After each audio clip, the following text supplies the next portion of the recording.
अपना।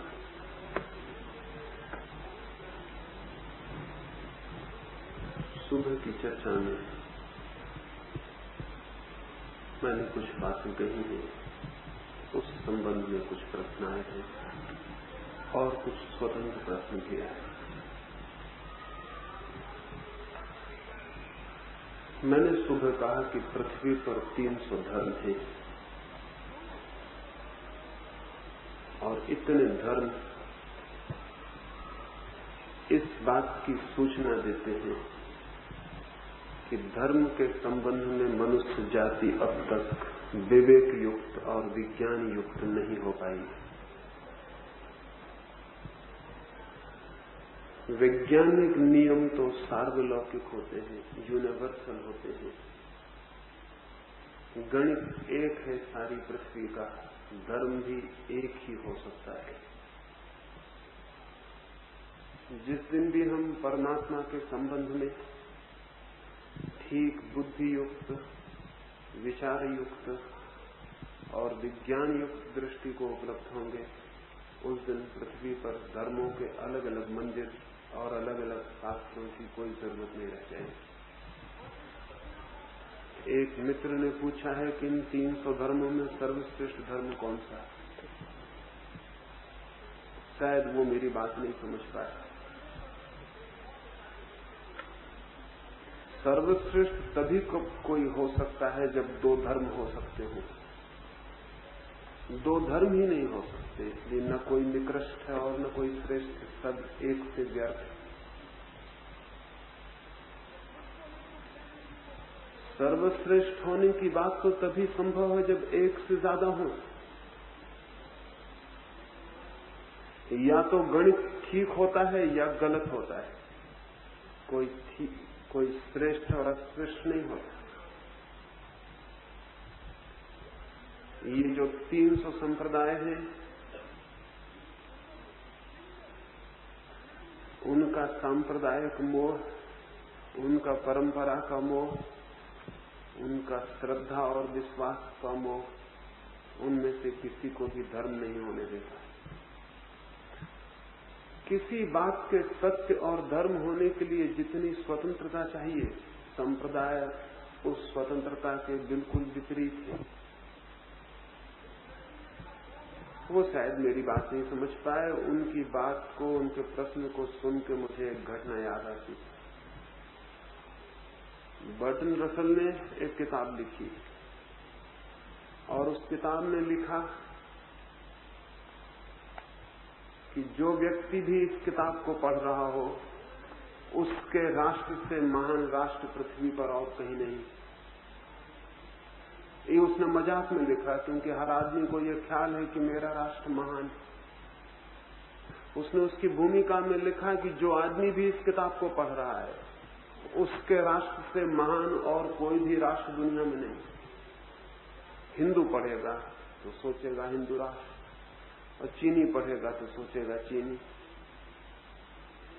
एक पोलैंड से एक आदमी ने उसको पत्र लिखा कि आपकी किताब मुझे बहुत पसंद आई और आपने ये बात स्वीकार कर ली कि पोलैंड से महान राष्ट्र कोई भी नहीं है, इससे मैं बहुत प्रसन्न हुआ।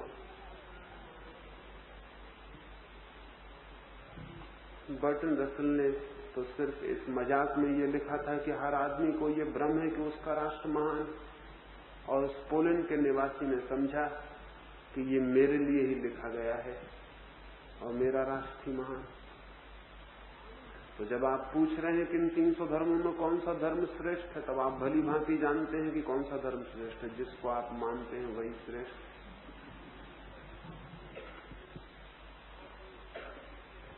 हमारे अहंकार अनेक तरह के आभूषण इकट्ठे करते हैं।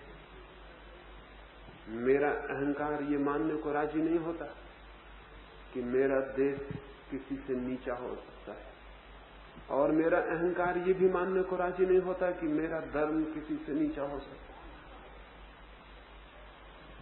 है। मेरा अहंकार अनेक रूपों में प्रकट होता है। मैं घोषणा करता हूं कि भारत सबसे ऊंचा राष्ट्र, हिंदू धर्म श्रेष्ठतम धर्म है, या मुसलमान धर्म श्रेष्ठतम धर्म है, या जैन धर्म श्रेष्ठतम धर्म है। इसमें आप ये घोषणा नहीं कर रहे हैं कि कौन सा धर्म श्रेष्ठ है, इसमें आप ये घोषणा कर रहे हैं कि आप श्रेष्ठ, जिस धर्म को आप मानते हैं वो भी श्रेष्ठ है, और जिस जमीन पर आप पैदा हो जाते हैं वो जमीन भी श्रेष्ठ। सारी दुनिया की जमीन एक जैसी है, न कोई राष्ट्र श्रेष्ठ है और न कोई नीचे है और न कोई ऊपर है। लेकिन न कोई रंग ऊपर है, न कोई जाति। लेकिन हमारा अहंकार मानने को राजी नहीं होता है कि मुझसे ऊपर भी कोई हो सकता है। ख्याल होता है कि मैं ही सबसे ऊपर हूं, और हम सब तरह की कोशिश करते हैं इस बात को सिद्ध करने की कि मैं ऊपर कैसे हूं। हम अपने अतीत की गुणगाथाएं बढ़ा चढ़ा के पेश करते हैं। हमारे मुल्क में तो ये पागलपन बहुत गहरा है। एक कोने से दूसरे कोने तक साधु, संत, बोलने वाले, विचारशील, पंडित, नेता सभी दोहराते फिरते हैं कि भारत जगत गुरु। दुनिया में कोई इस बात को कहे या न कहे, भारत के लोग ही इस बात को कहे चले जाते हैं कि हम जगत गुरु। ये हालत वैसी है जैसे एक दिन एक आदमी ने बाजार में जाके जोर से डंडी पीट दी थी और कह दिया था कि मेरी स्त्री से ज्यादा सुंदर पृथ्वी पे कोई भी नहीं। तो बाजार के लोग पूछने लगे, ये बताया किसने आपको? उसने कहा, ये मेरी स्त्री ने ही मुझे बताया, कि उसने मुझसे कहा है कि उससे ज्यादा सुंदर और पृथ्वी पे कोई भी नहीं। बाजार के लोग हंसने लगे और उन्होंने कहा कि तुम्हारी स्त्री ने तो ठीक कहा, लेकिन तुम पागल हो गए। हम अपने मुंह से ही दोहराते चले जाते हैं कि हम श्रेष्ठ हैं। लेकिन ये बात सीधी अगर कोई आके कहे कि मुझसे श्रेष्ठ और कोई भी नहीं है, तो हम सब कहेंगे तुम्हारा दिमाग खराब हो गया। लेकिन इनडायरेक्टली, परोक्ष रूप से वो कहता है हिंदू धर्म श्रेष्ठ है। हम भी हिंदू हैं, इस बात को इनकार करना मुश्किल हो जाता है। वो कहता मुसलमान धर्म श्रेष्ठ है, हम भी मुसलमान हैं, इनकार करना मुश्किल हो जाता है। तब हम इस बात को खोज ही नहीं पाते कि मुसलमान श्रेष्ठ है, ये कह के वो ये कह रहा है कि मैं श्रेष्ठ हूं। मैं जिस घर में पैदा हुआ, जिस जमीन पर, जिस धर्म में, वो श्रेष्ठ। लेकिन चूंकि हम भी उसके इस पागलपन में सम्मिलित हैं, उसके अहंकार में हमारे अहंकार की भी तृप्ति, इसलिए कोई इनकार नहीं करता। और दुनिया में हजारों तरह के पागलपन चलते चले जाते हैं। पेरिस विश्वविद्यालय में दर्शन शास्त्र का एक बड़ा प्रोफेसर था। वो विभाग का अध्यक्ष था, हेड था डिपार्टमेंट का। उसने एक बार अपने विद्यार्थियों को कहा कि मुझसे श्रेष्ठ आदमी पृथ्वी पर कहीं भी नहीं। उसके विद्यार्थी थोड़े हैरान हुए। एक गरीब प्रोफेसर कैसे ये घोषणा कर रहा है? उन्होंने कहा, आप तो दर्शन शास्त्र के अध्यापक हैं, आप कैसे ये बात कहते हैं? उसने कहा कि मैं सिद्ध कर सकता हूं। और उसने सिद्ध कर दिया कि वो दुनिया का सबसे श्रेष्ठ आदमी। आपको भी मैं तरकीब बता देता हूं उसने कैसे सिद्ध किया, आप भी फिर सिद्ध कर सकते। उसने दुनिया का नक्शा टांगा और उन लड़कों से पूछा कि तुम ये मानते हो कि फ्रांस दुनिया का श्रेष्ठतम मुल्क है कि नहीं? वो सभी फ्रांसीसी थे। उन्होंने कहा बिल्कुल मानते, फ्रांस दुनिया का सर्वश्रेष्ठ राष्ट्र। उसने नक्शे पर पेरिस पे हाथ रखा और कहा कि तुम ये मानते हो कि नहीं कि पेरिस फ्रांस में सबसे श्रेष्ठ नगर है? उन्होंने कहा ये बात भी सच है कि पेरिस फ्रांस में सर्वश्रेष्ठ नगर है। उस प्रोफेसर ने कहा इसका मतलब हुआ कि पेरिस दुनिया का सर्वश्रेष्ठ नगर है, फ्रांस सर्वश्रेष्ठ देश है, फ्रांस में सर्वश्रेष्ठ नगर पेरिस है। और उसने कहा कि तुम ये मानते हो कि नहीं कि पेरिस में पेरिस का विश्वविद्यालय सर्वश्रेष्ठ जगह है? उन्होंने कहा ये भी ठीक है। और उसने कहा कि पेरिस विश्वविद्यालय में फिलोसफी से श्रेष्ठ कोई विषय नहीं, तो ये भी ठीक है। और उसने कहा कि फिलोसफी का हेड ऑफ द डिपार्टमेंट में। तो मैं तुमसे कहता हूं कि मुझसे बड़ा आदमी इस दुनिया में कोई भी नहीं। हर आदमी ऐसी कोशिश करता है, उस पर हंसने की कोई जरूरत नहीं है। हम सब भी इसी तरह की कोशिश में लगे रहते। इस कोशिश से हमारा पागलपन तो सिद्ध होता है और कुछ भी सिद्ध नहीं होता। ये मत पूछिए कि कौन सा धर्म श्रेष्ठ है। धार्मिकता अधार्मिकता से श्रेष्ठ है, कोई धर्म श्रेष्ठ नहीं। रिलीजियस होना इररिलीजियस होने से श्रेष्ठ है, अधार्मिक होने से धार्मिक होना श्रेष्ठ है। लेकिन एक धर्म से दूसरा धर्म श्रेष्ठ नहीं है, क्योंकि दुनिया में दो धर्म हो ही नहीं सकते। कभी आपने 300 प्रकार के प्रेम सुने? कभी 300 प्रकार के सत्य सुने? कभी आपने ये सुना स्वास्थ्य कितने प्रकार के होते हैं? बीमारियां 1000 प्रकार की हो सकती हैं, स्वास्थ्य एक ही प्रकार का होता है। मैं एक तरह से बीमार हो सकता हूं, आप दूसरी तरह से बीमार हो सकते हैं, ये हमारी मौज है। बीमार कोई किसी भी तरह से हो सकता है, बीमार होने के लाख रास्ते हो सकते हैं। जमीन पर जितने आदमी हैं उतने ढंग हो सकते हैं बीमार होने के, लेकिन स्वस्थ होने के कोई अलग अलग रास्ते नहीं है। जब मैं स्वस्थ होऊंगा और आप स्वस्थ होंगे तो स्वास्थ्य एक ही प्रकार का होगा, बीमारियां अलग अलग प्रकार की हो सकती। स्वस्थ होने में मैं अलग तरह से और आप अलग तरह से स्वस्थ नहीं हो सकते। तो स्वास्थ्य तो एक प्रकार का होगा, बीमारियां बहुत प्रकार की हो सकती है। हम इतने लोग यहां बैठे हुए हैं, हम सभी अशांत हो जाएं तो हम सबकी अशांतियां अलग अलग ढंग की होंगी। मेरी अशांति मेरी होगी, आपकी आपकी होगी। लेकिन अगर हम सारे बैठे हुए लोग शांत हो जाएं तो क्या कोई ये कह सकता है कि मेरी शांति आपकी शांति से भिन्न होगी? शांति दो प्रकार की नहीं हो सकती। सब भेद अशांति में हो सकते हैं, शांति में कोई भेद नहीं हो सकता। हम इतने लोग यहां बैठे हैं, हम सब विचार करेंगे तो हमारे विचार अलग अलग होंगे, लेकिन हम सब निर्विचार हो जाएं, ध्यान में चले जाएं तो हमारी अवस्था अलग अलग नहीं होगी, बिल्कुल एक हो जाएगी। विचारों के कारण भेद हो सकता है, मैं कुछ और सोचूंगा, आप कुछ और सोचेंगे, और अगर हम दोनों ही न सोच रहे हो, कुछ भी ना सोचते हो, तो भेद क्या होगा, भिन्नता क्या होगी? फिर कोई भेद नहीं रह जाता, फिर कोई भिन्नता नहीं रह जाती। जीवन में जो भी सत्य है, जीवन में जो भी सुंदर है, जीवन में जो भी शिव है, वहां कोई भी भेद नहीं रह जाते। और धर्म से ज्यादा शुभ और सुंदर और सत्य कुछ भी नहीं है। धर्म के जगत में कोई भी भेद नहीं है। इसलिए ये मत पूछिए कि कौन सा धर्म श्रेष्ठ, क्योंकि जब आप ये पूछते हैं तो आप धर्म के बाबत नहीं पूछ रहे, आप पूछ रहे हैं हिंदू, मुसलमान, जैन, ईसाई, बौद्ध कौन श्रेष्ठ है। ये सब बीमारियों के नाम है, ये धर्म के नाम नहीं। धार्मिक आदमी ना हिंदू होता है, ना मुसलमान होता है, ना जैन होता है। धार्मिक आदमी तो बस धार्मिक होता है। उसकी लड़ाई धर्मों से नहीं होती, उसकी लड़ाई अधर्म से होती है। वो असत्य से लड़ता है, घृणा से लड़ता है, क्रोध से लड़ता है, धर्मों से नहीं लड़ता। हिंदू से और मुसलमान से और ईसाई से उसकी लड़ाई नहीं होती। उसके लिए सवाल ही नहीं उठता कि कौन श्रेष्ठ है। उसके लिए चुनाव भी नहीं है कि किसी को चुने कि इनमें कौन श्रेष्ठ है। ये सवाल नहीं है। सवाल तो ये है कि वो अंधेरे से कैसे ऊपर उठे, वो प्रकाश की तरफ कैसे जाए, वो आनंद की तरफ, वो शांति की तरफ, स्वास्थ्य की तरफ कैसे जाए, वो धार्मिक कैसे हो सके।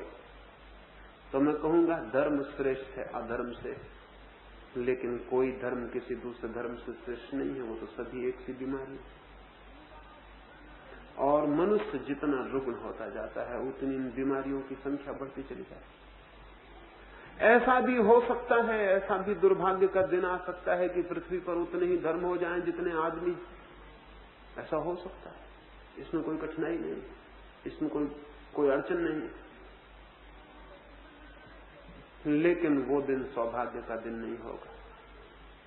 दिन तो वो सौभाग्य का होगा कि दुनिया से सारे धर्म मिट जाएं, धार्मिकता शेष रह जाए, अनाम धार्मिकता, बिना विशेषण की धार्मिकता, बिना संप्रदाय के, बिना मंदिर के, बिना चर्च के। एक धार्मिक आदमी दुनिया में पैदा हो जाए, धर्म न रह जाए, धर्म मिट जाने चाहिए और धार्मिक आदमी बच जाना चाहिए।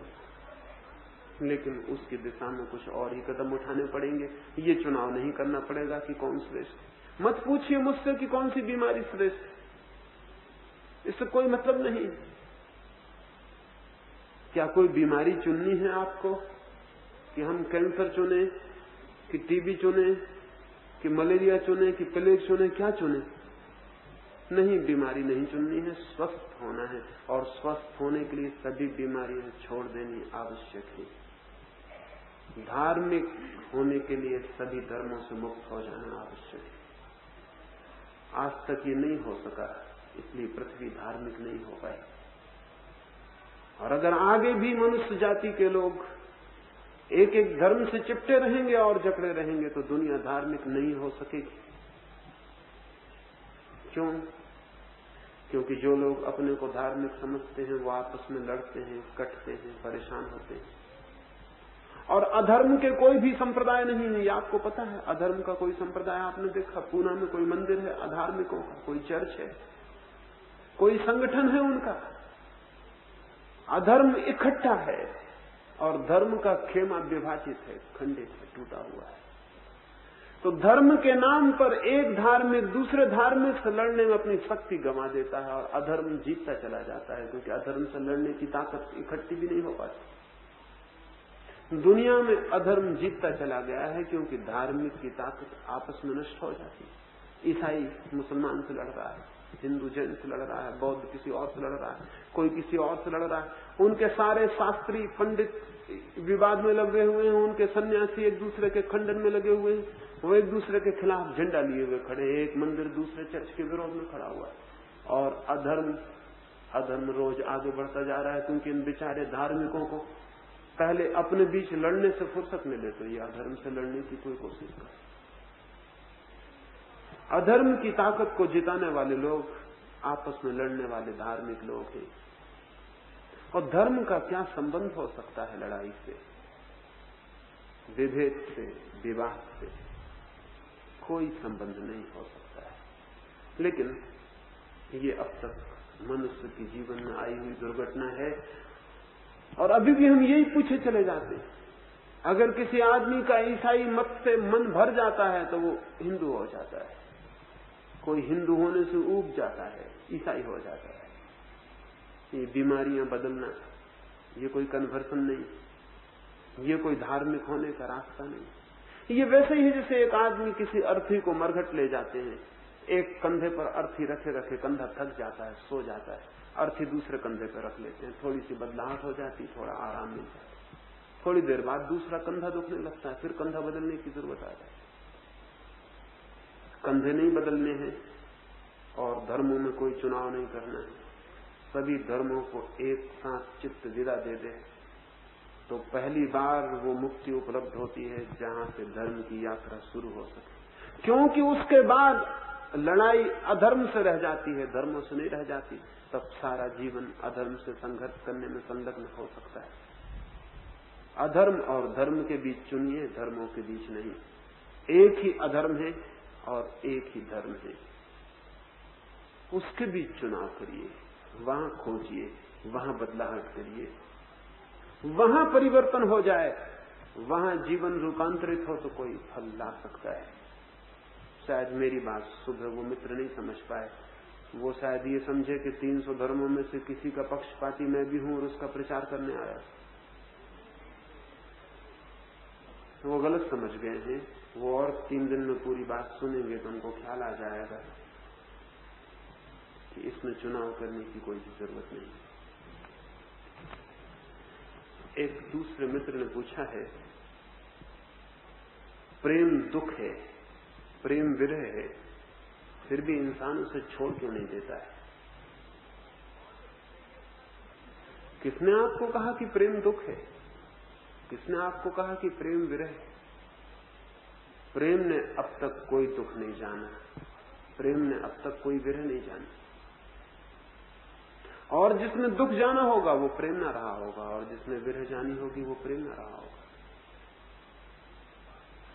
प्रेम ने तो आज तक दुख जाना ही नहीं। प्रेम के अतिरिक्त आनंद को कोई भी नहीं जानता है। लेकिन जिनको हम प्रेमी कहते हैं वो दुखी दिखाई पड़ते हैं। इससे प्रेम गलत नहीं होता, इससे यही पता चलता है कि जिसको हम प्रेम समझते हैं वो प्रेम न होगा। प्रेम छोड़ने का सवाल नहीं है, प्रेम है ही नहीं ये जानने का सवाल है। और प्रेम को पाना है, छोड़ के भाग नहीं जाना है। ये मामला वैसा है, एक गांव में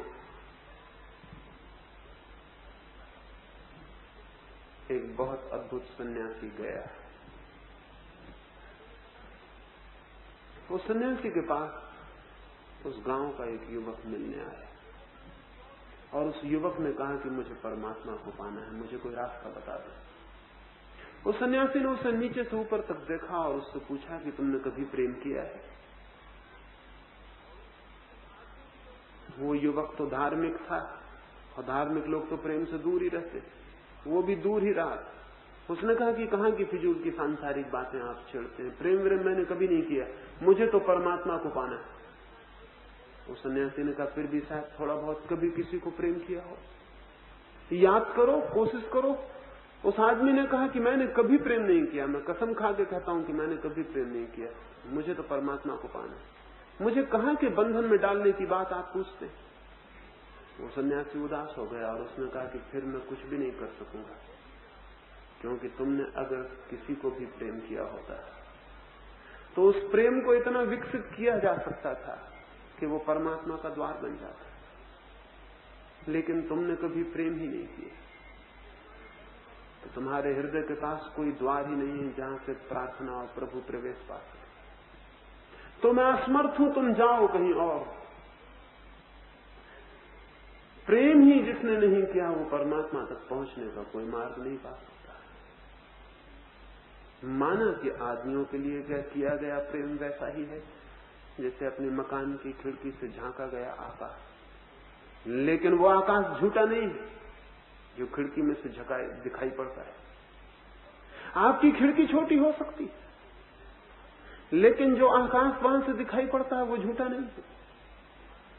और अगर खिड़की के कारण पूरा आकाश न दिखाई पड़ता हो तो खिड़की को बड़ा करिए ताकि पूरा आकाश दिखाई पड़े। खिड़की को इतना बड़ा करिए कि खिड़की मिट जाए और आकाश ही रह जाए, कोई दीवार न रह जाए। लेकिन खिड़की को बंद मत कर लेना, क्योंकि खिड़की से आकाश छोटा दिखाई पड़ता है। तो खिड़की बंद कर लें, दीवार अंदर कर लें, अंदर बैठ जाएं, फिर बिल्कुल भी आकाश दिखाई नहीं पड़े। प्रेम अकेला झरोखा है जहां से मनुष्य परमात्मा की ओर उठता है, लेकिन प्रेम का झरोखा छोटा है, उससे बहुत छोटा सा परमात्मा दिखाई पड़ता है।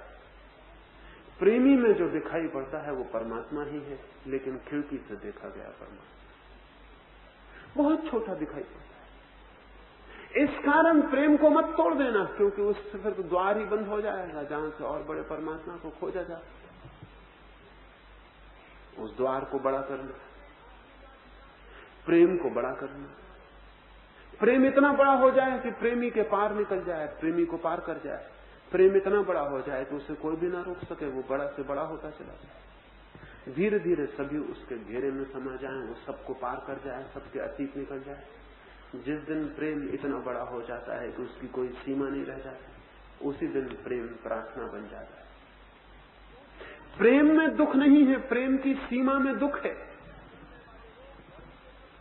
और प्रेम की सीमा तोड़नी है, लेकिन नासमझी चलती रही है बहुत वर्षों से। नासमझी ऐसी चलती रही है कि प्रेम को ही तोड़ दो।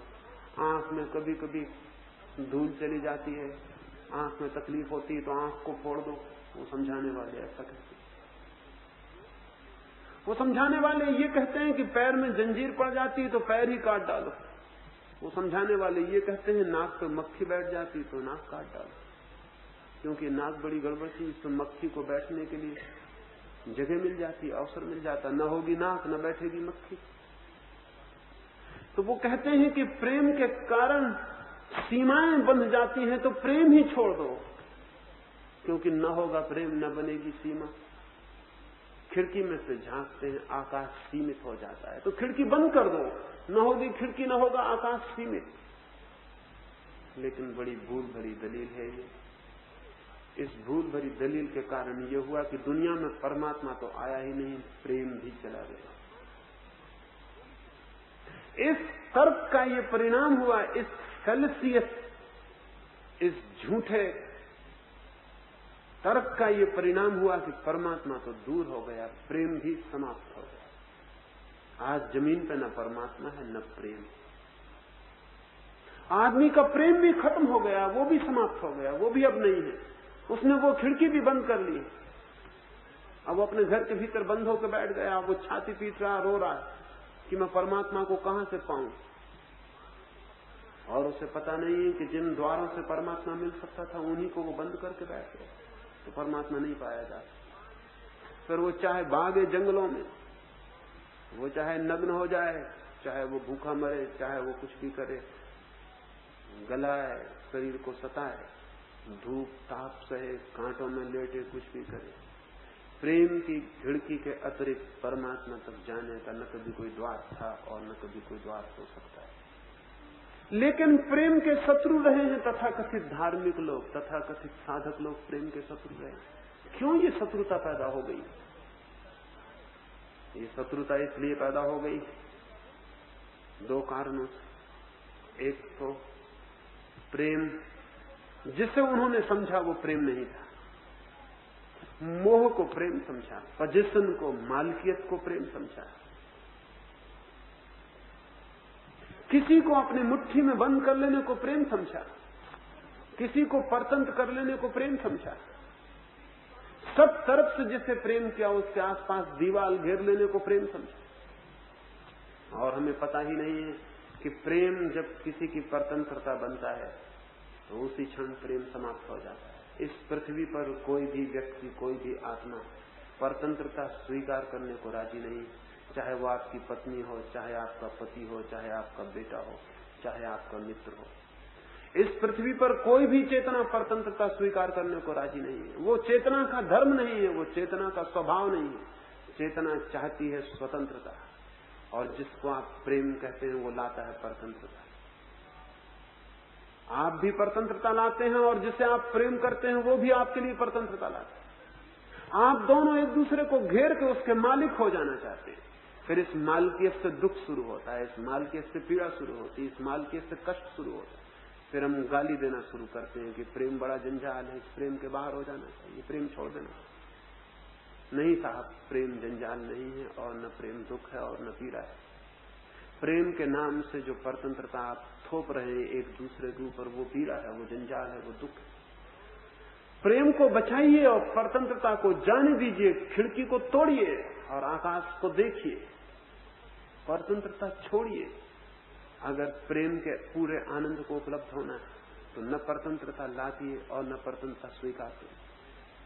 प्रेम को एक मुक्तता, एक स्वतंत्रता में दिशा और आयाम मिले तो प्रेम निरंतर बड़ा होता चला जाता है। बहुत जल्दी प्रेम प्रेमी के पार हो जाता है, प्रेमी का अतिक्रमण कर जाता है। बहुत शीघ्र वो सारी सीमाओं को छोड़ के ऊपर उठने लगता है और असीम के निकट पहुंचने लगता है। लेकिन हम तो उसे बांध के घेरे में रख लेना चाहते हैं। जैसे किसी के घर में फूल खिल जाए और वो जल्दी से फूल को अपने घर के भीतर ले जाके तिजोरियों में बंद कर ले, सोचे कि कहीं कोई फूल उसका ले न जाए, कहीं किसी की नजर न पड़ जाए उस फूल पर, कहीं ऐसा न हो कि फूल के सौंदर्य का वो अकेला मालिक न हो कि दूसरे भी उसके देखने वाले हो जाएं, दूसरे भी मालिक हो जाएं, कहीं उस फूल का आनंद किसी और को न मिल जाए, तो जल्दी से जाके अपनी तिजोरी में बंद कर देता है।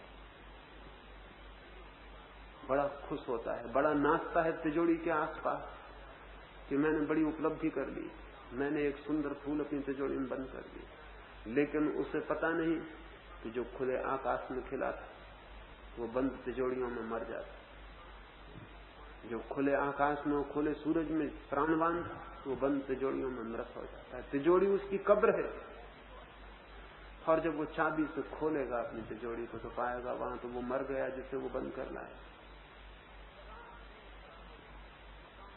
तब फिर वो रोएगा और चिल्लाएगा और कहेगा ये बड़ा जंजाल है, ये बड़ा दुख है, ये बड़ा विरह हो गया, ये बड़ी पीड़ा हो गई, ये बड़ी चिंता और संताप हो गया। तब वो कहेगा कि फूलों को प्रेम करना ही ठीक नहीं, फूलों के सौंदर्य को देखना ही ठीक नहीं, आंख बंद कर लो फूलों की तरफ, कभी फूलों की बगिया में मत जाना, निकल जाओ तो पीठ कर लेना, ऐसे जगह भाग जाओ जहां फूल न होते हो, जहां प्रेम न होता। वो आदमी ये नहीं देख रहा है कि फूल की गलती न थी, न फूल के सौंदर्य का कसूर था, न फूल को किए गए प्रेम की भूल थी। भूल थी तो ये थी कि वो उसका मालिक होना चाहा, जिसका कभी कोई मालिक नहीं हो सकता है। बस उस मालकियत में सारी भूल हो गई, उस पोजीशन में सारी भूल हो गई, उस परिग्रह में सारी भूल हो गई। दुनिया स्वर्ग बन सकती है अगर प्रेम परिग्रह न बने, अगर प्रेम मालकियत न बने तो दुनिया कुछ से कुछ हो जाए। लेकिन ये नहीं होता, और नहीं होने के कारण हम पीड़ा उठाते हैं। फिर पीड़ा का दोष अपने को देना चाहिए था कि मेरी कोई भूल थी, तो दोष प्रेम को देते हैं। दोष फूल को देखते हैं जो तिजोरी में आकर मर गया और कष्ट देने लगा। दोष था हमारा और हमने सरलता से उसे ट्रांसफर किया, उसे किसी और से थोप दिया। ये जो प्रेम का विरोध पैदा हुआ, पहला तो ये कारण था। और दूसरा कारण ये था कि हजारों वर्षों से आदमी को ये समझाया गया है कि परमात्मा और संसार में एक बुनियादी विरोध है, वे शत्रु हैं दोनों। संसार और परमात्मा में कोई गहरी शत्रुता है, तो जो आदमी संसार को प्रेम करता है वो परमात्मा से वंचित रह जाए। ये दूसरी शिक्षा बड़ी खतरनाक साबित हुई। अगर परमात्मा का संसार से कोई भी विरोध है, तो या तो अब तक परमात्मा न बचता है या अब तक संसार न बचता है। वे दोनों बचे हुए हैं और वे दोनों किसी गहरे तारतम्य में, किसी गहरी हार्मनी में जी रहे हैं। उनके बीच विरोध नहीं हो सकता। सच तो यह है कि उनके बीच दो होने का भी सवाल नहीं, विरोध तो बहुत दूर की बात है। जो अज्ञानी को संसार जैसा दिखाई पड़ता है, वही ज्ञानी को परमात्मा हो जाता है। न तो कहीं कोई संसार है अलग, न कहीं कोई परमात्मा है। यही जीवन, यही पौधे, यही पशु, यही पक्षी, यही कंकड़ और पत्थर जिस दिन प्रेम की पूरी आंख खुलती है, परमात्मा में परिवर्तित हो जाता है।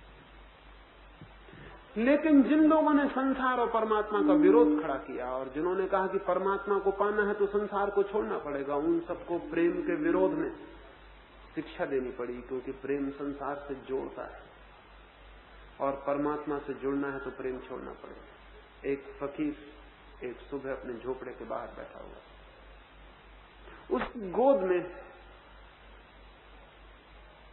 उसके बेटे का लड़का बैठा हुआ था, छोटा सा बच्चा,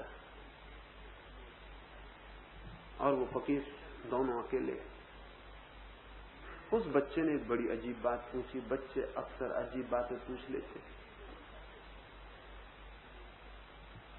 उस बच्चे ने अपने उस बूढ़े को पूछा कि दादा, एक बात मुझे तुमसे पूछनी, मैंने सुना कि तुम परमात्मा को बहुत प्रेम करते हो। उस बूढ़े ने कहा, मैं उसे बहुत प्रेम करता हूं। उस लड़के ने पूछा, और आप मुझसे भी कई बार कहते हो कि मैं तुम्हें भी बहुत प्रेम करता हूं। उसने कहा, मैं तुम्हें भी बहुत प्रेम करता हूं। उस लड़के ने कहा, ये कैसे हो सकता है कि आप परमात्मा को भी प्रेम करो और मुझको भी। उस बूढ़े को ख्याल आया कि जरूर कोई भूल हो गई। उसने उस लड़के को धक्का देके गोदी से अलग कर दिया। उसने कहा, दूर हट शैतान। परमात्मा को जो प्रेम करता है उसे सबका प्रेम छोड़ देना चाहिए। मैंने ये बात पढ़ी थी लेकिन मुझे ख्याल नहीं आया। उसने उस बच्चे को धक्के देके नीचे कर दिया। शायद उसने सोचा होगा वो परमात्मा की आंखों में इस तरह ऊंचा उठ गया। शायद उसने सोचा होगा कि उसने परमात्मा के प्रेम को पा लिया। शायद उसने सोचा होगा कि बड़ी साधना कर ली उसने, तो वो बड़े बंधनों के बाहर हो गया। अगर ऐसा सोचा हो तो वह आदमी पागल था, क्योंकि एक बच्चे को भी जो प्रेम नहीं कर सका वो परमात्मा को कैसे प्रेम कर सके। और एक बच्चे को जो धक्के देके हटा सका अपनी गोदी से। ऐसी जिसके मन की कठोरता है, ऐसी जिसके मन की क्रूरता है, ऐसा जिसके मन में आक्रमण है, ऐसा जिसके मन में हिंसा है, वो परमात्मा को प्रेम कर सकेगा, ये असंभव। परमात्मा को प्रेम करने वाले वे लोग नहीं हैं जो जीवन से अपने प्रेम को खींच लेते हैं, बल्कि परमात्मा को प्रेम करने वाले वे ही लोग हैं जो जीवन पर अपने पूरे प्रेम को लौटा देते हैं। जीवन को प्रेम करने वाले लोग ही परमात्मा को प्रेम करने वाले लोग सिद्ध हो सकते हैं। जीवन से दूर, जीवन से भागने वाले लोग नहीं। जिनकी सामर्थ्य जीवन को भी प्रेम करने की नहीं, वे परमात्मा को कैसे प्रेम कर सकते। मेरी दृष्टि में प्रेम न तो सांसारिक होता है और न आध्यात्मिक होता है। प्रेम शुरू होता है संसार से और पूर्ण होता है अध्यात्म पर। प्रेम शुरू होता है पड़ोसी से और पूर्ण होता है परमात्मा पर। प्रेम न तो सांसारिक है न आध्यात्मिक, प्रेम तो संसार और परमात्मा के बीच का सेतु है, जहां से वे दोनों जुड़े हैं और एक। इसलिए प्रेम बंधन नहीं, प्रेम से बड़ी कोई मुक्ति ही नहीं। इस जगत में वे ही लोग परम मुक्ति को अनुभव करते हैं जो परम प्रेम को उपलब्ध होते हैं। इसलिए ये मत पूछें कि प्रेम दुख है। अगर प्रेम ने आपको दुख दिया हो तो सोच लेना ठीक से आपने प्रेम नहीं जाना, आपने प्रेम नहीं किया, आप प्रेम को उपलब्ध नहीं हो सके। लेकिन कोई भी अपनी भूल नहीं देखना चाहता है और किसी भी चीज की भूल को थोप कर निर्दोष हो जाना चाहता है।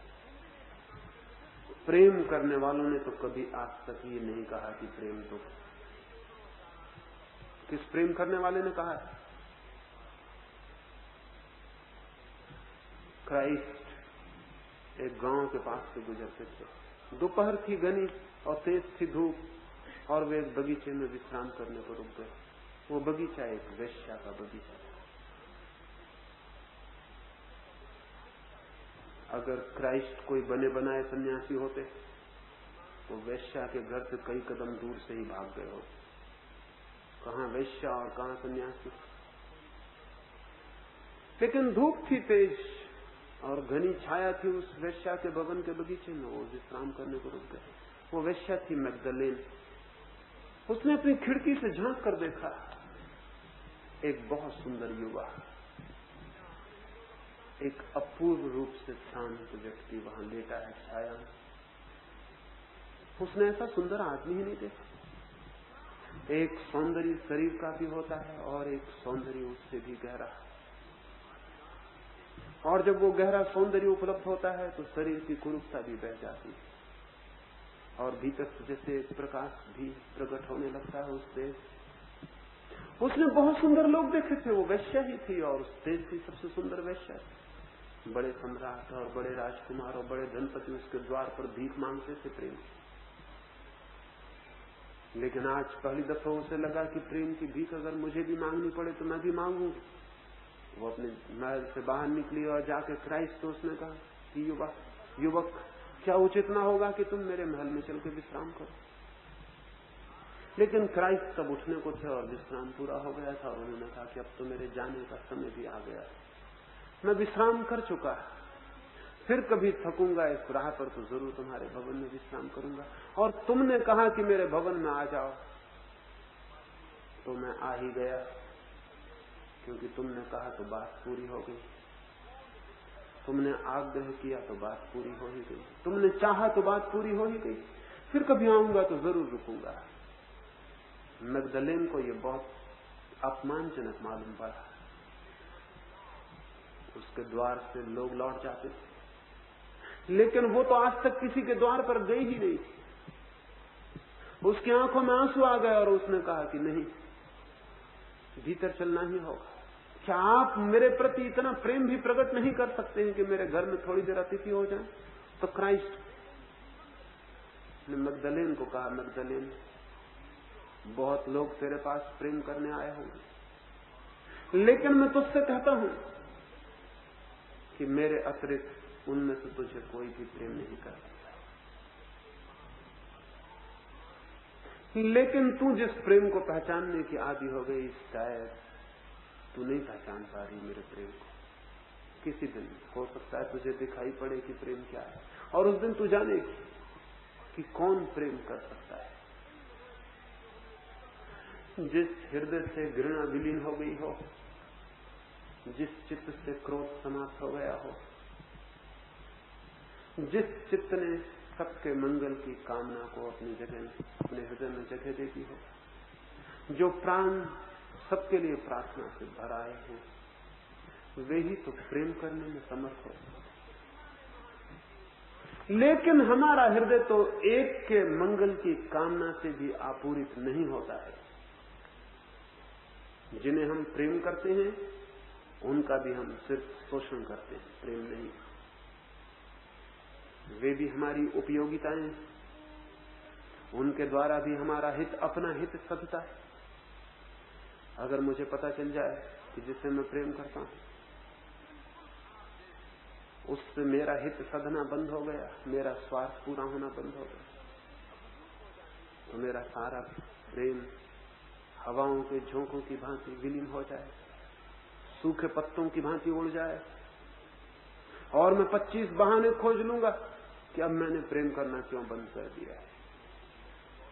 प्रेम हमारा स्वार्थ है, मेरा स्वार्थ, और अपने स्वार्थ के लिए मैं प्रेम करता हूं, प्रेम की बातें करता हूं, प्रेम के जाल रचता हूं, लेकिन स्वार्थ बांध लेता है, स्वार्थ मुक्त नहीं करता। स्वार्थ दुख देता है, स्वार्थ पीड़ा लाता है, चिंता लाता है, तो फिर हम प्रेम को दोष देते हैं। प्रेम था ही नहीं वो।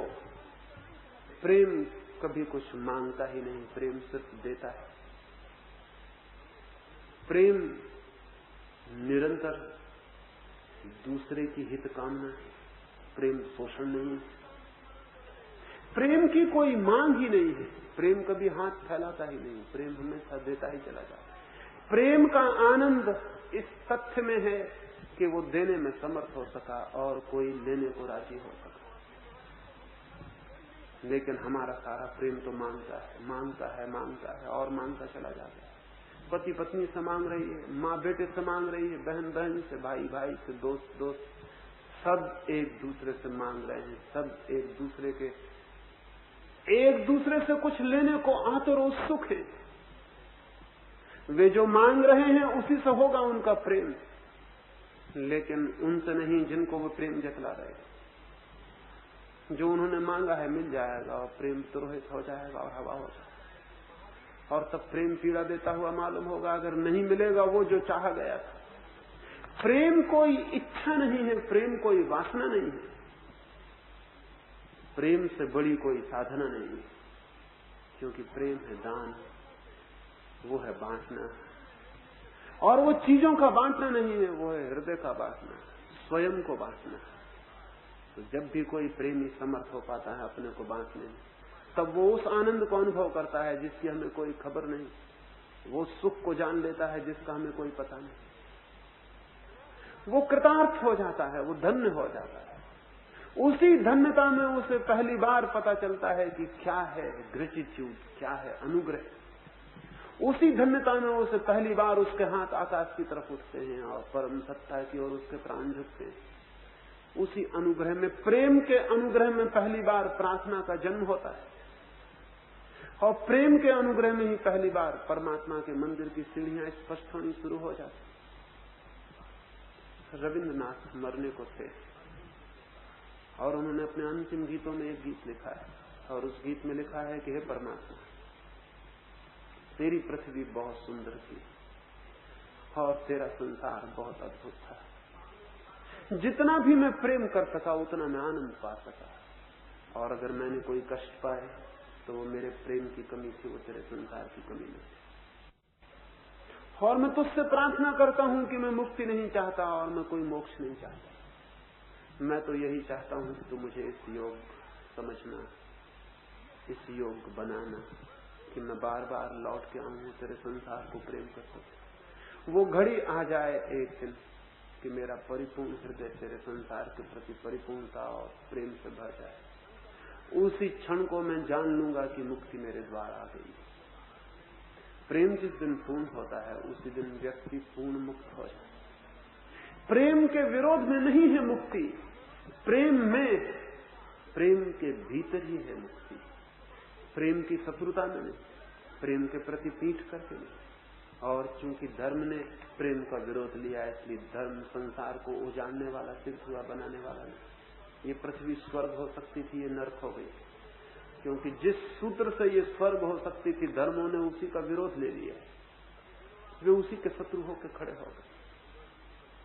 मैं प्रेम का विरोधी नहीं हूं और मैं मानता भी नहीं कि कोई धार्मिक व्यक्ति प्रेम का विरोधी हो सकता है। कांटे होंगे कुछ,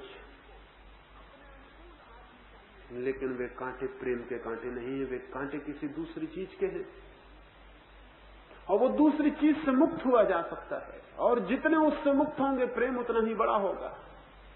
लेकिन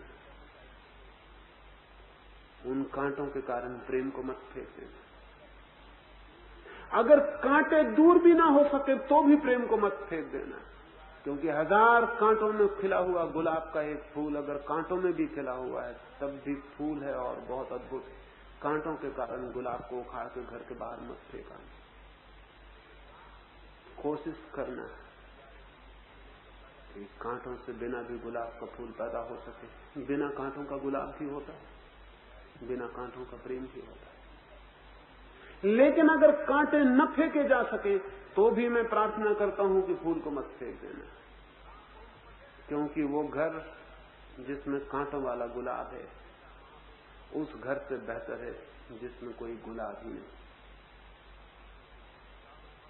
कांटे फेंके जा सकते हैं, साथ गुलाब भी फेंक जाता हो तो फिर कांटे भी बचा लेना। वे कांटे भी प्यारे हैं जो गुलाब के साथ हैं। हाँ, ये हो सकता है कि कांटों से मुक्त हुआ जा सके और फूल गुलाब का पैदा किया जा सके। वैसा हो सके तो सौभाग्य है, वो हमारी कामना होनी चाहिए, वो हमारी प्रार्थना कि वैसा हो सके। बिना कांटों के गुलाब घर में हो तो बहुत शुभ, लेकिन गुलाब भी ना हो उससे बेहतर तो कांटों का गुलाब भी मुझे स्वीकृत है। प्रेम की पीड़ा भी स्वीकार है मुझे, अगर बिना पीड़ा के प्रेम ना हो सके। लेकिन मैं आपसे कहता हूं कि बिना पीड़ा के प्रेम होता है, हो सकता है। सच तो यह है कि प्रेम जब भी होता है बिना पीड़ा के ही होता है। पीड़ा हमारी भूल है, पीड़ा हमारी भूल है, वो प्रेम की भूल नहीं। इसे थोड़ा ध्यान में लेंगे तो जीवन में प्रेम और परमात्मा के बीच का विरोध नष्ट हो सकेगा, संसार और सत्य के बीच की खाई टूट सकेगी और तब ज्यादा निर्विघ्न मन, ज्यादा सहज, ज्यादा सरलता से जीवन की धारा परमात्मा के सागर की तरफ बह सकेगी। जीवन बह रहा है निरंतर प्रेम की तरफ, उसे रोकना मत, उसे बहने देना और ये कोशिश करना कि वो सब प्रेम धीरे धीरे प्रार्थना में परिवर्तित होता चला जाए। वो सब प्रेम धीरे धीरे पार्थिव को पार करता चला जाए। वो सब प्रेम धीरे धीरे सारी सीमाओं को छोड़ता ऊपर असीम की तरफ उठता चला जाए। जब प्रेम असीम को उपलब्ध हो जाता है तो व्यक्ति धन्यता को उपलब्ध हो जाता है, वो जीवन की परम उपलब्धि। एक अंतिम छोटा सा प्रश्न और फिर मैं अपनी बात पूरा करूंगा। 5-6 मित्रों ने पूछा है श्रद्धा और विश्वास के लिए, जिसके संबंध में सुबह बात की। एक मित्र पूछते हैं, बुद्धि जहां काम नहीं करती वहां क्या करे? वहां कुछ भी मत करें, वहां चुप रह जाए। बुद्धि जहां काम नहीं करती वहां चुप रह जाएं, वहां मौन हो जाएं, वहां साइलेंट हो जाएं। इतना सौभाग्य की बात यह है कि कहीं जाके बुद्धि काम नहीं करती तो चुप हो जाएं, मौन हो जाएं, वहीं ध्यान शुरू हो जाए। लेकिन वो कहते हैं कि जहां बुद्धि नहीं काम करती वहां हम श्रद्धा करेंगे, वहां हम विश्वास करेंगे। क्या आप सोचते हैं श्रद्धा और विश्वास बुद्धि के काम नहीं है? किस चीज से श्रद्धा करते हैं आप, किस चीज से विश्वास करते हैं? बुद्धि। श्रद्धा और विश्वास बुद्धि के बाहर नहीं है, बुद्धि के भीतर है। बुद्धि के भीतर है और बहुत बुद्धिमत्तापूर्ण भी नहीं है। बुद्धि के भीतर है, बहुत अबुद्धि के सूचक है। जो आदमी विश्वास करता है वो विश्वास कैसे करता है, कहां से करता है, कैसे कर लेता है विश्वास? बुद्धि से ही दलीलें जुटा लेता है विश्वास के लिए। कहता है कि महापुरुषों ने कहा है तो वो क्या असत्य कह सकते? कहता है कि शास्त्रों में लिखा है, वेद में लिखा है, कुरान में लिखा है, बाइबल में लिखा है, तो क्या झूठ हो सकता है? महावीर ने कहा, बुद्ध ने कहा, कृष्ण ने कहा, तो क्या गलत हो सकता है? ये बातें कौन कर रहा है? ये दलीलें कौन दे रहा है? ये गीता, बाइबल, कुरान का उद्धरण कौन दे रहा है? ये बुद्धि नहीं दे रही, ये कौन दे रहा है? बड़े मजे की बात है, ईश्वर के पक्ष में जो दलीलें दी जाती हैं वो बुद्धि की दलीलें नहीं, और विपक्ष में जो दलीलें दी जाती हैं वो बुद्धि की दलीलें। ईश्वर का खंडन कोई करता है तो हम कहते हैं बुद्धि का उपयोग नहीं है, इसमें बुद्धि की जरूरत नहीं। और जब कोई ईश्वर का समर्थन करता है तो हम बिल्कुल चुपचाप बैठे रहते हैं कि बिल्कुल ठीक कहा जा रहा है। समर्थन भी बुद्धि का है, विरोध भी बुद्धि का है। मनुष्य जो भी कह सकता है और जिस बात का भी पक्ष ले सकता है और जिसके भी विपक्ष में हो सकता है, वो सब बुद्धि का है। जहां भी पक्ष है, जहां भी विपक्ष है, वो सब बुद्धि का है। लेकिन जो हमारे पक्ष में होता है उसको हम कहते हैं ये बुद्धि के ऊपर की बात, और जो हमारे विपक्ष में होता है वो फिर हमारे लिए बुद्धि की नीचे की बात हो जाती है। वो कोरा तर्क हो जाता है, वो सिर्फ आर्गुमेंट हो जाता है, वो सिर्फ विवाद हो जाता है। सभी तर्क हैं, चाहे वे पक्ष में हो और चाहे विपक्ष, उनसे कोई फर्क नहीं पड़ता है। तो आप ईश्वर को मानते हैं, आत्मा को मानते हैं, फला करते हैं, टिका मानते हैं, वो सबका सब बुद्धि का है। बुद्धि से कुछ भी मत मानिए, यही मैं कह रहा हूं। नास्तिक को भी मत मानिए, आस्तिक को भी मत मानिए। इसी को मैं कह रहा हूं, श्रद्धा मत करिए, विश्वास मत करिए। अगर बुद्धि के ऊपर उठना है तो छोड़िए श्रद्धा को, छोड़िए विश्वास को। लेकिन आपको ऐसा लगता है कि विश्वास करेंगे तो बुद्धि के ऊपर उठेंगे। जो विश्वास कर लेता है वो बुद्धि के ऊपर कभी नहीं उठ सकता। उसने तो विश्वास कर लिया, उसकी बुद्धि ने तो मान लिया जो उसे कहा गया। उसकी बुद्धि ने तो खोजना की उसकी जिस तक बुद्धि नहीं पहुंच सकती थी। मत करिए विश्वास, खोजिए, खोजते चले जाइए। वो जगह जरूर आ जाएगी जहां बुद्धि अवाक हो जाएगी, ठगी रह जाएगी। कोई उत्तर न सूझेगा बुद्धि को, बुद्धि की सीमा आ जाएगी और बुद्धि कहेगी इसके आगे शून्य है, इसके आगे मुझे रास्ता नहीं मिलता, इसके आगे मुझे उत्तर नहीं मिलता। आ गई वो जगह जहां बुद्धि के ऊपर उठा जा सकता है। लेकिन वहां अगर फिर विश्वास पकड़ लिया तो फिर आप वापस अपने घर में लौट आए, फिर अपने घेरे में आ गए। आने दीजिए उस बिंदु को जहां जाके बुद्धि असमर्थ हो जाए, टूट जाए टकरा के और कहने लगे बस अब मैं असमर्थ हो गई, अब मुझे आगे जाने का मार्ग नहीं मिलता। जब बुद्धि असमर्थ हो जाती है आगे जाने में, तब चेतना बुद्धि का पीछा छोड़ती है और आगे जाती है, ऊपर उठती है। जब शब्द असमर्थ हो जाते हैं तो चेतना निशब्द में प्रवेश करती है। जब तर्क व्यर्थ हो जाते हैं और तर्कों से कुछ भी खोजे नहीं मिलता, तब फिर अतर्क में प्रवेश होता है। लेकिन वो प्रवेश श्रद्धा में प्रवेश नहीं है, वो प्रवेश फेथ और बिलीव में प्रवेश नहीं है, वो प्रवेश तो ज्ञान में प्रवेश, वो प्रवेश तो साक्षात्कार में प्रवेश, वो प्रवेश तो परम सत्य का सीधा साक्षात्कार है। कुछ मित्रों ने पूछा है कि अगर हम विश्वास न करें, श्रद्धा न करें, तो फिर तो हम बुद्धि में ही ठहरे रह जाएंगे। आप विश्वास करके भी बुद्धि में ही ठहरे रहते, उससे कहीं आगे नहीं जाते। आप हिंदू हैं, मुसलमान हैं, बुद्धि के द्वारा नहीं तो और किस चीज के द्वारा हिंदू हैं, किस चीज के द्वारा मुसलमान। एक बच्चा हिंदू के घर में पैदा हो और मुसलमान के घर में रख दिया जाए, उसकी बुद्धि को बचपन से ही मुसलमानी बातें सुनाई पड़ेंगी, मुसलमानी सिद्धांत सुनाई पड़ेंगे, वो जवान होकर मुसलमान हो जाए। एक बच्चा हिंदू के घर में, वो हिंदू हो जाता है। बुद्धि जो सुनती है वही हो जाती है।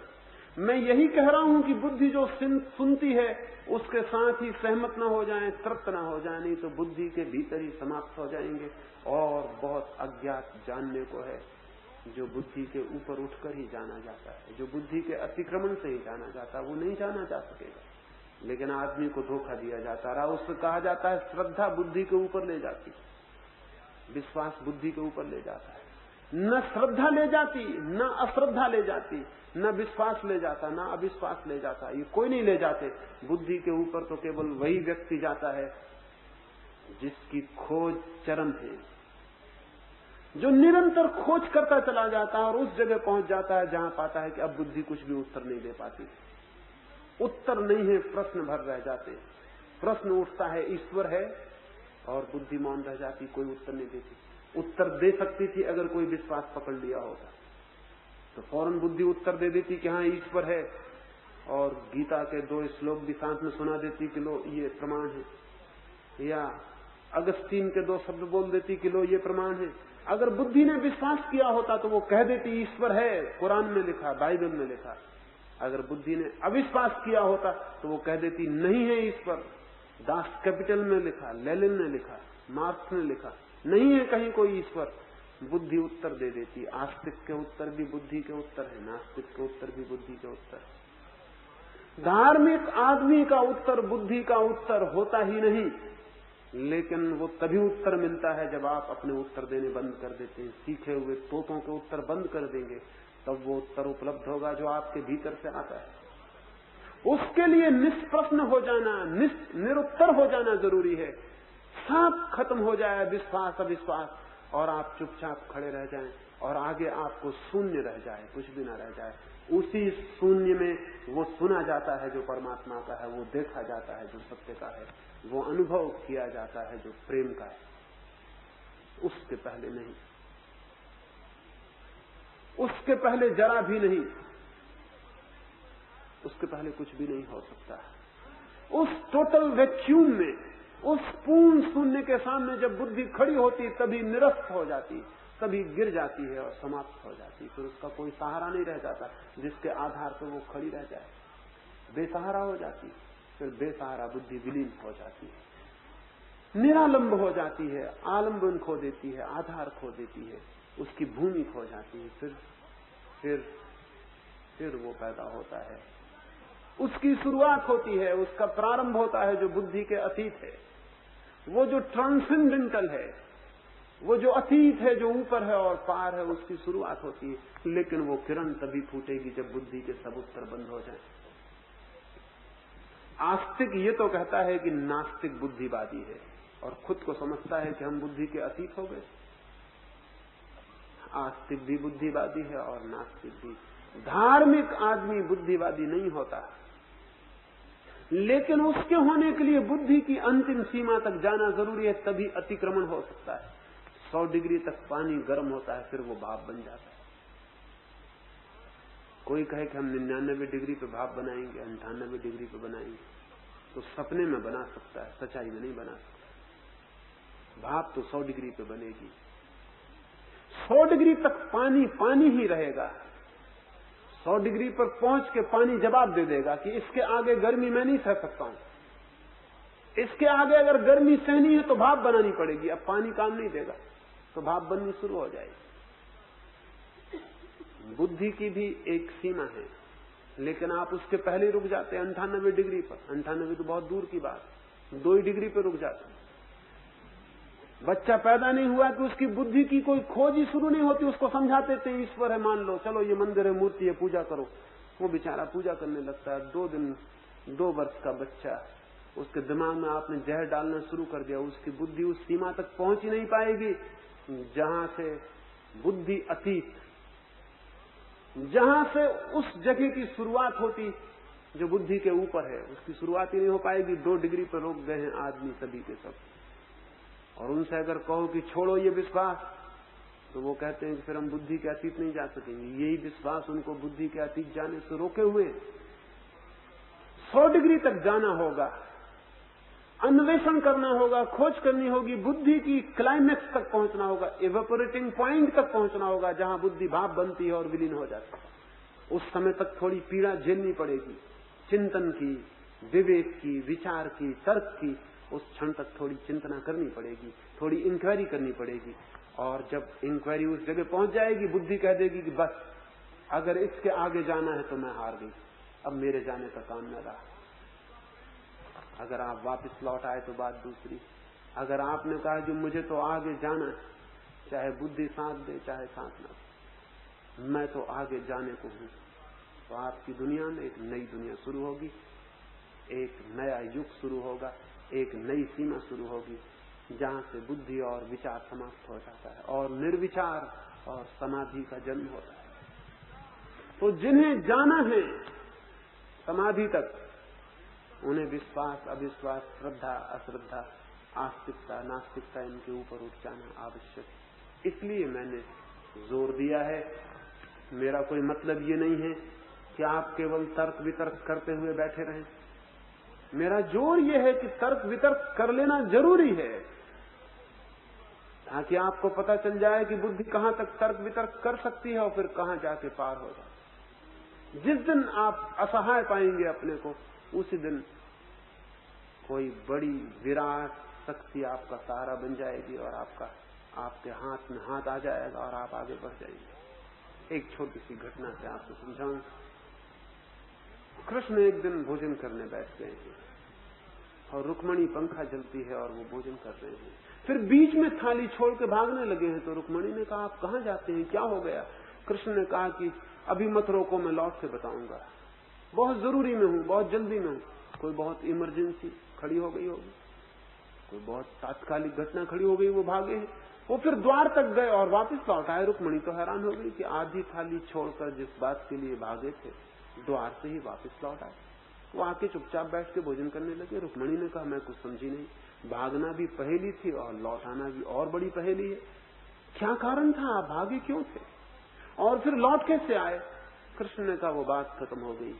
मेरा एक प्यारा एक गांव की सड़क पर भीख मांग रहा है,